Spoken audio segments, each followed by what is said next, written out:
to back up our statements about being a zero tolerance institution by encouraging and supporting those who step up and call out inappropriate conduct when it's experienced or when it's witnessed.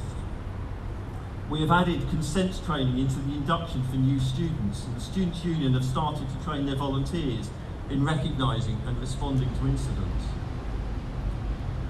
We really do wish to encourage all who witness or experience any form of inappropriate sexual conduct to make a report through Report and Support, so we can get an accurate picture of the issue that we're dealing with, but also to reinforce that it's not something that should be ignored or tolerated.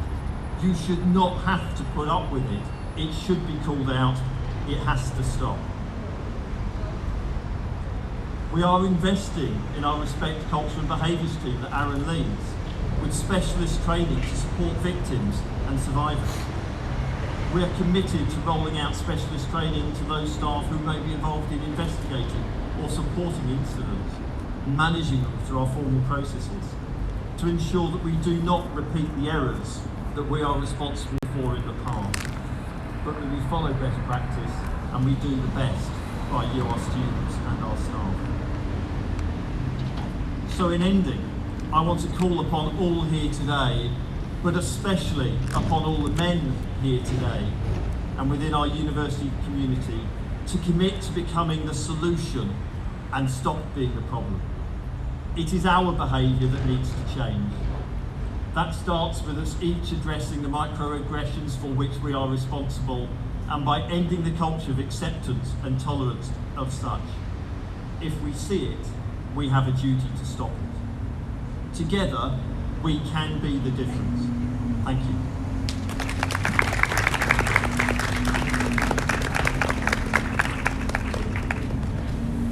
Thank you, Neil. I don't know if you heard me before, but the sound's up now, so hopefully you can hear us. Just following what Neil's been talking about, men being the solution, the university, Leanne here and Annie Wood, have started a network of ambassadors around sexual violence. These are male staff and students who want to help the situation and call out when they see it, incidents of sexual violence and harassment. So Leanne, do you want to put your hand up? Leanne's got a role descriptor for the role. If you would like to, if any men here would like to take on that role, please get the role descriptor from Leanne or myself, or you can give her your name tonight if you want to, we'll contact you. So on to the next speaker now. The next speaker is Ellie Webster, the Women's Officer from the Student Union.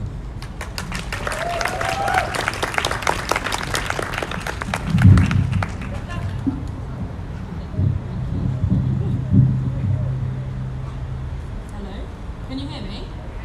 Amazing. So, in 1977, women took to the streets of Leeds demanding that they be able to move freely and safely throughout public spaces in the wake of the police response to the Yorkshire Ripper killings. The police had suggested that to stay safe, women shouldn't go out at night. Women and girls in the north of England had been forced inside after dark for fear of something terrible happening to them. These women included my grandmas, my mum and my aunties. Being from West Yorkshire myself, almost every single woman in my area who was alive at the time has a story to tell about the culture of fear they experienced. They protested for their right to feel safe, for their right to leave their house after dark without fear of being sexually assaulted or murdered. 44 years later, in October 2021, hundreds of people, myself included, took to the streets once again to demand for the right for women to feel safe, this time in the wake of nationwide spiking incidents. 44 years and we're still fighting the same fight. 44 years and women still have to walk home with their keys between their fingers. 44 years and women still have to have somebody on the phone as they travel home in the dark. 44 years and women are still being given ludicrous advice on how to stay safe. Our safety should not rely on what we wear, drink or say. We should be able to turn down the unwanted advances of somebody in a club without fear of violence. We should be able to wear a low-cut top or a short skirt without fear of sexual assault. We should be able to drink with our friends without fear of being spiked. And we should be able to walk home after dark without fear of being murdered. The crime survey for England and Wales shows that 151,000 people, including 144,000 women, victims of rape or attempted rape in the last year. Despite that fact, 59,000 of these cases were reported to the police, and only 1,439 people were convicted of rape. A good friend of mine has waited over 2 years for her case to be brought to trial. This traumatic, prolonged system is simply not good enough.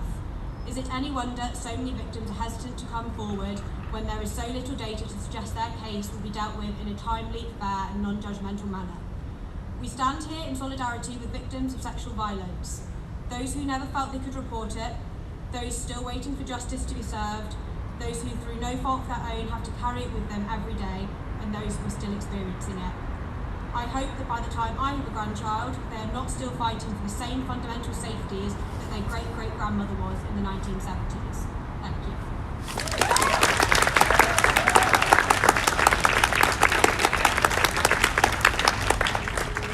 Thanks, Ali. Thanks, Ali. It's really important as well. Ali's campaign this year as Women's Officer is all around supporting students who are victims of sexual violence, particularly women. So I hope you all support her campaign, students and staff alike. Our next speaker is Jen Holt, who is the president of the Student Union Feminist Society. Jen?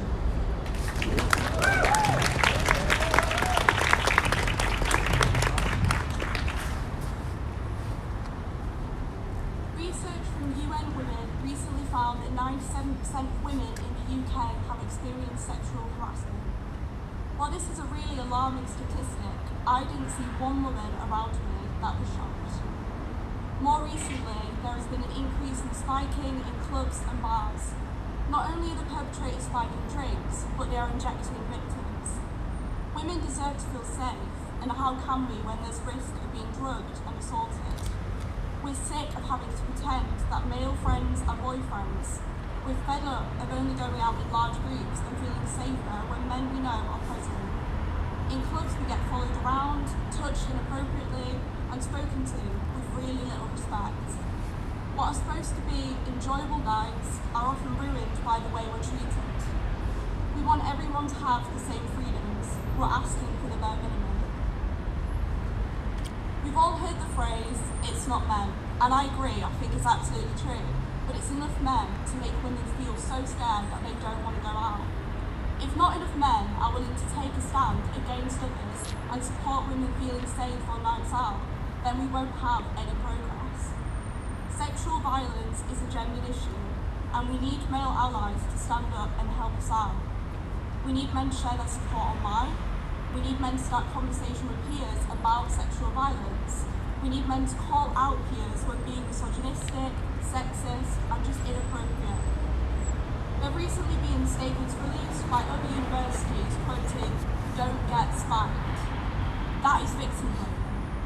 It's not fair that we must take precautions on night out, such as using drink covers and wearing extra layers.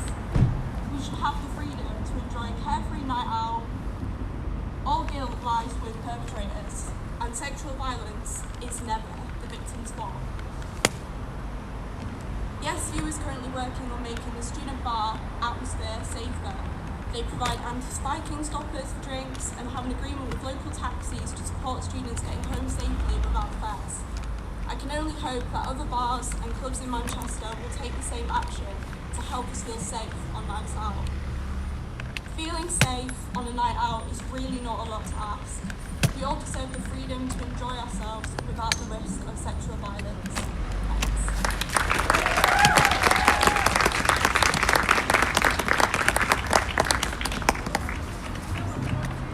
Thanks, Jen. We have been talking about women, particularly as victims of survivors of sexual violence, but also there's other communities that are affected by sexual violence as well. I just got a drip on my head. So I'm pleased to, the next speaker is Ben Allen, who is the LGBTQ plus officer in the Student Union.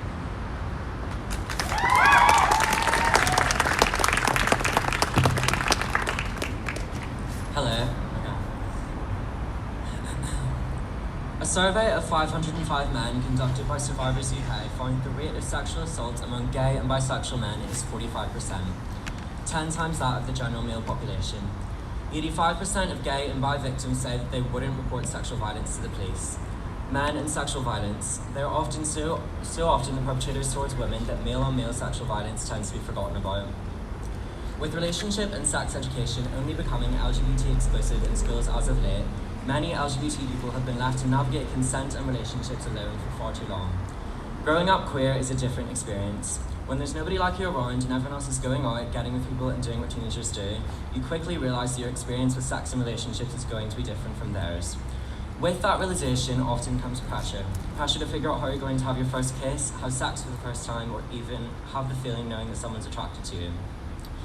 It is far too easy for a 16-year-old to access a queer hookup app such as Grindr anonymously with no age verification and with the intention of experiencing the sex, love and romance that their peers are experiencing. This is often not the case. I know far too many people who have accessed these apps at a young age and been victims of grooming and sexual assault from predatory men. However, this goes completely unreported, undiscussed and normalised. This is trauma which affects the way these victims will view sex, love and relationships from that point onward, and if this sounds like you or someone you know, it is not something to be shrugged off. The societal hypersexualisation of gay male relationships should not trickle into the youth of our country, and as a city we have a duty to care for young queer people and ensure they feel more comfortable discussing their feelings within their own community than with a stranger behind the screen. Survivors Manchester offers support and counselling to young queer men and non-binary people regardless of when the event happened. Our experiences as queer people are bound to be different, but they do not have to be traumatising. Beyond male-on-male sexual assault, the different gender identities and sexualities within the queer community often challenge many people's traditional idea of sexuality. And due to this, many people within our community often face fetishization, harassment and sexual violence. How many times have you heard a man make a comment about a lesbian being a challenge? It is not a passing comment, it reflects how he thinks he can treat a woman. Trans women of colour face the highest rate of sexual violence and are often sexualised, fetishised and objectified simply for existing. Almost half of all transgender people have been sexually assaulted at some point in their lives. These are societal, systemic issues rooted in the attitudes that have been breeding for years. In our day-to-day lives, we have a responsibility to challenge these attitudes towards queer people. It is not a passing comment, it reflects how people think they can treat people. The National LGBT Domestic Violence Helpline offers support for anyone in the queer community should you or anyone you know have been affected by anything discussed in this speech. I think Desiree now before I go to silence. Thank you.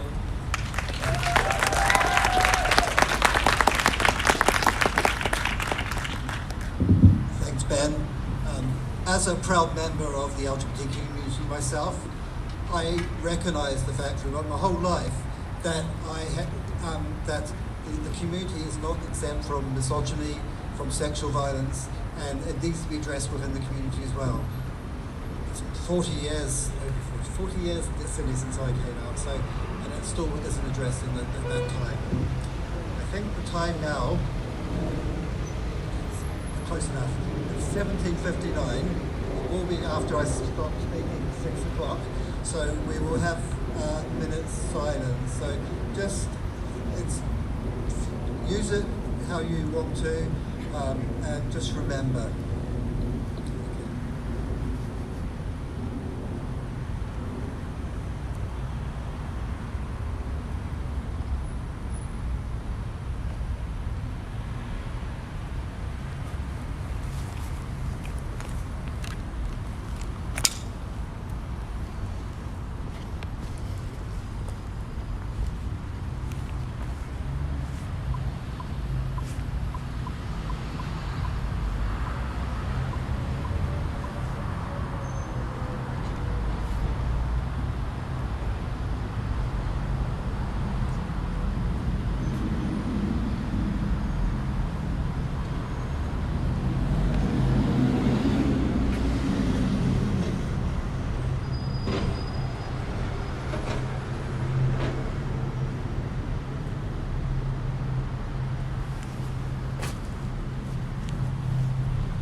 Thank you.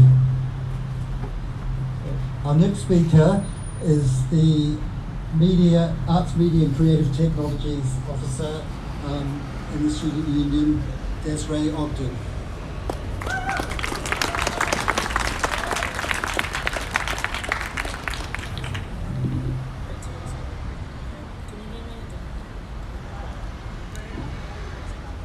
Can you hear me?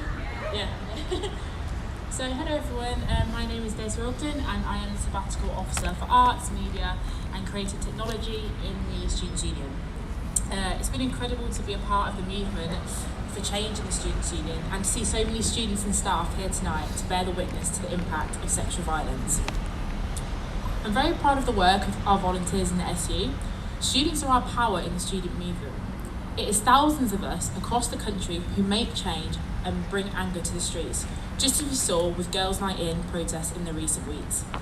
Tonight though, I want to emphasise the ways in which women and girls of colour experience violence and how we need to make space for our experiences in being supported in the aftermath of violence. Make no mistake, a race-blind approach in supporting survivors of sexual violence is a racist approach. While some position violence against women and girls as being by men to women, myself and other women of colour can experience the intersection of racist and sexual harassment from white women as well. Our hair and clothes being touched, tugged and pulled due to us being exotic or different is violating. We do feel very angry when this is dismissed as just being a joke, and all too often we have failed when we ask white women for their sisterhood and solidarity. People of colour find this all too often in race-blind approaches to support services. How are we supposed to open up to support staff who don't have an understanding of racism or the intersection between racism, sexism, homophobia and beyond when support services are supposed to keep us in education? What happens when the racist comments and microaggressions come from people employed in those services? As a black woman, I see women like myself constantly over and desexualised. We constantly have to confront those biases in people who support us, and it can be exhausting. Women of colour affected by violence deserve services in which we bring our whole selves and heal holistically. This is why I will be working with our Women's Officer to make sure that women of colour have a firm place in working with the university, and to make sure that the university's commitment to survivors is just as sincere to survivors of colour as it is to white survivors. This is a piece of work that we will be championing throughout our engagement with the university. A third of students at Salford are people of colour, but all too often we only see people who look like us in the lowest paid and most insecure positions. There is no point in having a decolonised curriculum without a decolonised support services. Adding Frantz Fanon to a reading list when needs shaped by race and culture in a racist society are ignored as ignored is not a decolonial approach. It's simply displacing racism within the institution. It's not enough to stand here and listen to a token person of colour. Our struggle must be a collective and intersectional, and we need you to listen to us tonight, tomorrow and every day after. I want white allies to show up for us in every meeting, especially if we haven't even been let in the room. Thank you for your time.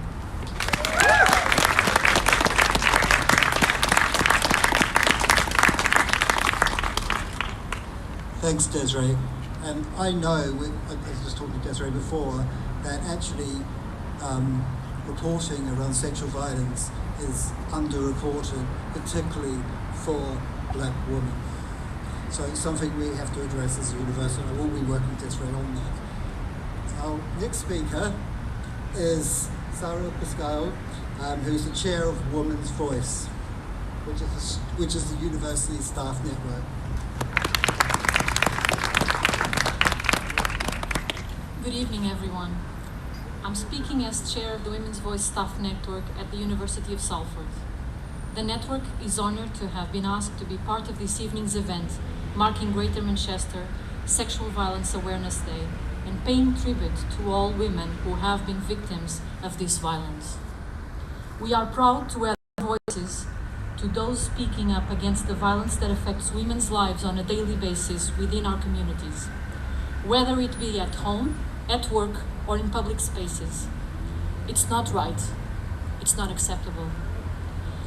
It also relies on all of us as individuals to fight such behaviors, but by not accepting them and by supporting the victims. Their voices cannot be silenced. Each one of us is responsible for breaking the silence and speaking out when they aren't able to do so.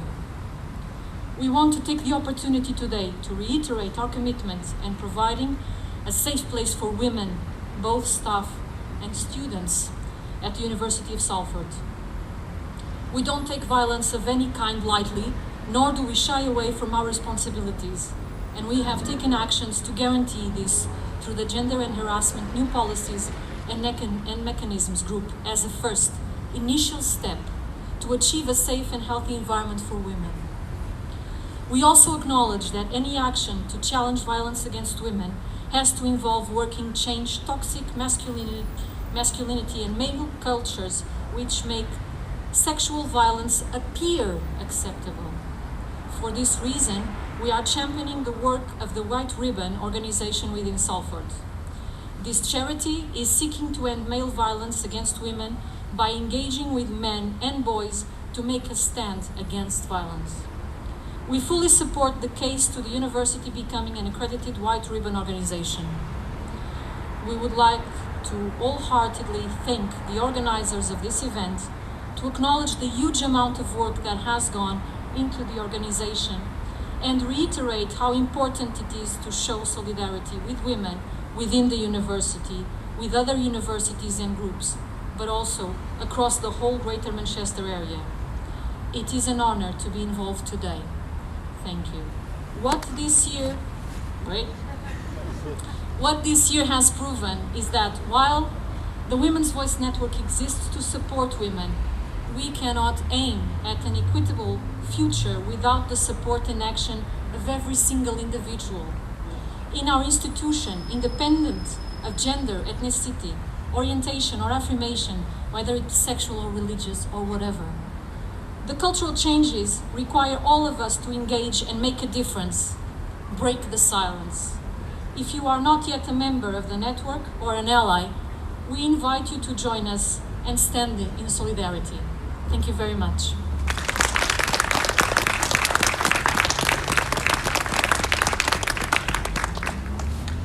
We're coming to the end now. We've got one more speaker, but if anyone does want to say a few words up here, I know it's quite scary, it's quite bright as well, will blind you, but if anyone does, please let me know, and I do appreciate people's comments and pledges or anything you want to say publicly. That would be great. But the final speaker is the lovely Famida, who is going to read a survivor's story.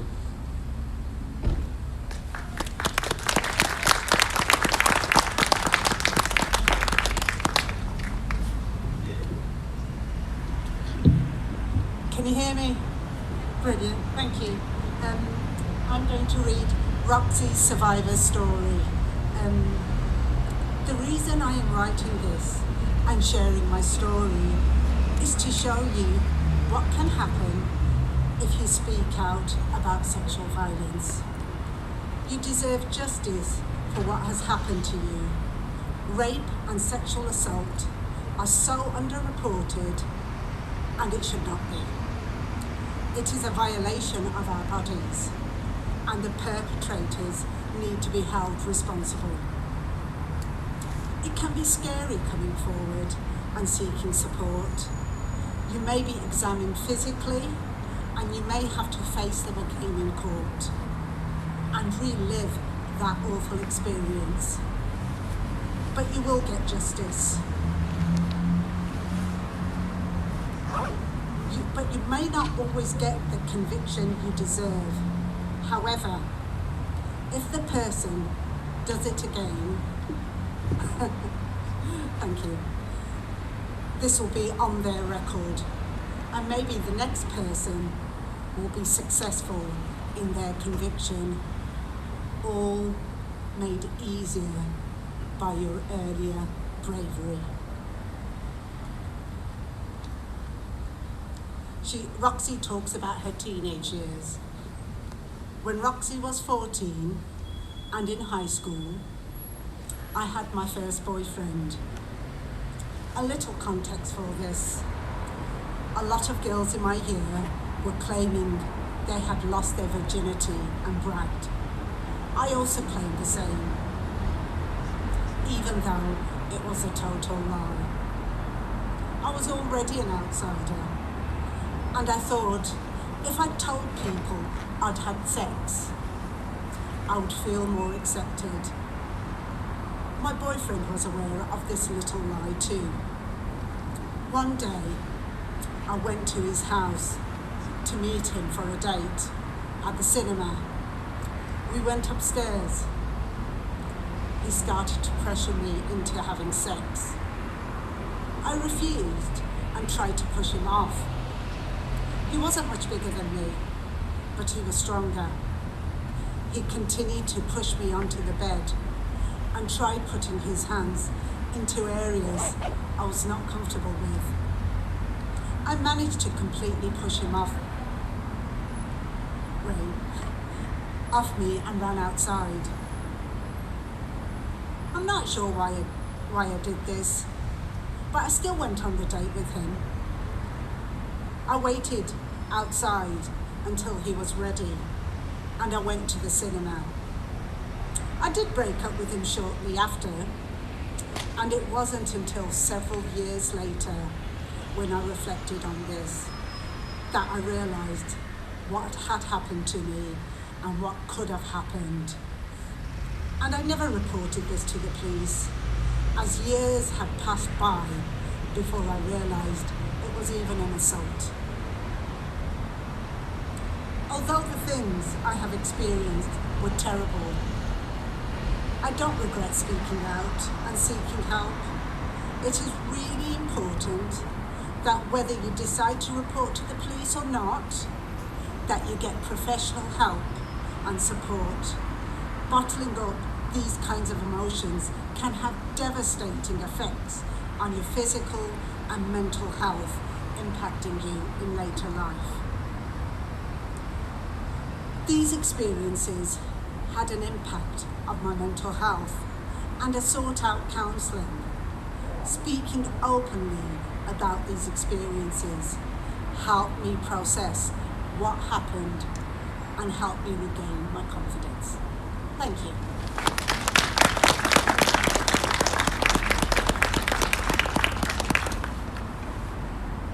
Thanks, Fam. If anyone is affected by that story, because it is particularly strong, please do talk to Fam. We have got one person who does want to speak, which is great. So can I welcome up here Joshua.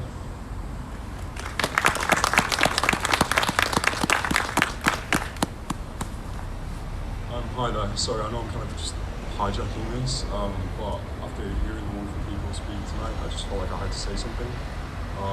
I just came here to support one of my housemates' friends who stood and spoke today, Ellie. And honestly, when I hear this and I listen to how normalised this behaviour is every single day, it's frightening. And you know, as a white straight male, you know, there is a level of responsibility that comes simply from listening to people. Thank you. But I'm not going to stand here and lecture women on what it's like to experience these things, because they experience it every single day of their lives. I've seen it with my best friends, people who are like sisters to me. I've seen it with random women in clubs, just day-to-day life. It's harrowing. What I did want to do is speak directly to the guys. You are not a knight in shining armor for listening to someone. You know, you're not a hero for having an awkward conversation with a friend because you've had to call out their behavior. And I have to ask you this, is it worth letting that behavior get worse rather than simply having that conversation? Pull them to the side, say something. I hear a lot of whataboutisms when it comes to this as well. You know, not all men. I understand it. Yeah, sure, it is not all men. But when someone comes to you and tells you their story, or you hear these harrowing news incidents of what is happening to women in clubs, walking down the street, when people in positions of power are simply taking them from the streets. If your response to that is, well, it wasn't me, you really need to look inwards, and you really need to think about exactly what it is you're adding to the conversation. Women are not some different entity to us, okay? They're our best friends, they're our sisters, they're everything to us, our best friends, but most importantly, they are human beings, and doing the right thing, once again, does not make you a hero, it makes you a decent human being, and we all need to make that change together. And the first thing we have to try and put an end to is the constant questioning and the constant whataboutisms that come with it. Just simply listen. It is so hard to talk about experiences with sexual violence. I've listened to my friends, I've spoken about it in the past, of those minor incidents that I've had, and all it takes is someone to listen, someone to feel valued, someone to feel like they are worth something after they've been told or shown by someone else how very little they mean. And I just want to re-emphasize that after hearing everyone tonight, you guys are wonderful for doing what you do. Every single day, these guys go out and try and make life a little bit better for everyone. I think the very minimum that we can all do is just make sure that we're helping them and that we're not undermining their work.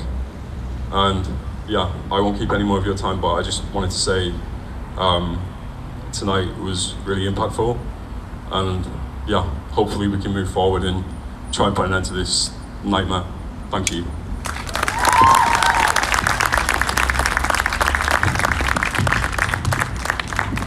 Thanks, Joshua. That sums it all up. So I'm not going to say much more because I can't say much more after that. But I just want to say thank you for coming here tonight. And the work has just started. We need to move on from here. And I know through the report that we have 330 cases, number of sexual violence cases reported from last year. That is still underreported. We need to do something about it. We need everyone to report. So please do. You will be believed. So thank you. Sexual violence is never okay.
Okay.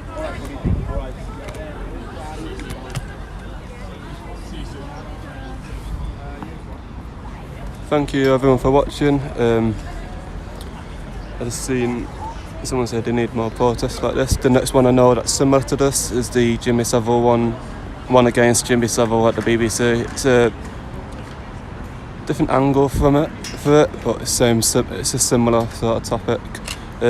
Other than that though, I'm not aware of any others, but I'll be keeping my eyes out and trying to look for any more. Yeah, thanks a lot for watching. It was only a short one today. Sunday is the next live stream. That'll be the Remembrance Sunday.